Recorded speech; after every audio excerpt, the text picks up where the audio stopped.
Sorry Gopika, sorry Gopika, sorry Gopika. Okay, കാരണം big boss season 5 Malayalam ഈ ആദ്യത്തെ നോമിനേഷനിൽ ഏറ്റവും ആദ്യം പുറത്തു പോകാൻ പോകുന്ന വ്യക്തി നമ്മുടെ ഗോപിക തന്നെ ആയിരിക്കും. ഓക്കെ, എന്തുകൊണ്ട് എനിക്ക് മനസ്സിലായി, ഒരു കോമണറായി വന്നിട്ട് ആദ്യം പുറത്ത് പോകുമെന്ന് പറയുന്നത് തന്നെ എന്തോ ഒരു മാതിരി ഫീലിംഗ് ആണ്. എത്ര പേർക്ക് പറഞ്ഞാൽ മനസ്സിലാവുമെന്ന് അറിയത്തില്ല. കാരണം അവരെല്ലാവരും പ്ലാൻ ചെയ്ത മാതിരി എനിക്ക് തോന്നുന്നു. കാരണം എല്ലാവരും വന്ന് പല പേരും പറഞ്ഞില്ല, എല്ലാവരും കോമണായി പറഞ്ഞൊരു പേര് നമ്മുടെ കോമണറായി നമ്മുടെ ഗോപികയെ തന്നെയാണ്. ഓക്കെ, എനിക്ക് തോന്നുന്നു അതൊരു നോമിനേഷൻ പ്രക്രിയയിൽ ഗോപിക വന്നതുകൊണ്ട് തന്നെ എല്ലാവർക്കും ഒന്നും കൂടി സിമ്പിളായിരുന്നു ഗോപികയെ ഔട്ടാക്കി ആ ഒരു സ്ഥാനത്തേക്ക് എത്താൻ. ഓക്കെ, അല്ലെങ്കിൽ ഗോപിക ഹൗസിൽ നിന്ന് പുറത്ത് പോയാൽ മറ്റുള്ളവർക്ക് അതേപോലെ സപ്പോർട്ട് കിട്ടുമെന്ന് വിചാരിച്ചിട്ടായിരിക്കും. കാരണം കോമണറായ ഗോപികക്ക് അത്രയധികം ഫാൻ ബേസിന് ഒരുപാട് രീതിയിൽ സപ്പോർട്ട് ലഭിക്കുന്നുണ്ടാവും. ഓക്കെ, അതുകൊണ്ട് തന്നെ ഗോപിക അങ്ങ് പുറത്ത് ചാടിച്ചാൽ, ഗോപികയെ ഫസ്റ്റ് പുറത്താക്കിയാൽ, ഗോപിക മലയാളികൾക്ക് ആദ്യം പുറത്താക്കിയാൽ ബാക്കിയുള്ളവർക്ക് സേഫായി കളിക്കുന്ന വിചാരം കൂടി തന്നെയായിരിക്കും ഒരുപാട്. നമ്മുടെ റെനീഷ അടക്കം ഗോപികയെ തന്നെയാണ് നോമിനേറ്റ് ചെയ്തത്. എന്തായാലും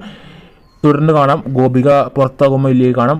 എല്ലാം പ്രേക്ഷകരുടെ കയ്യിലാണ്. അടുത്ത ദിവസം കാണാം. Love you all. Okay, bye bye. Okay.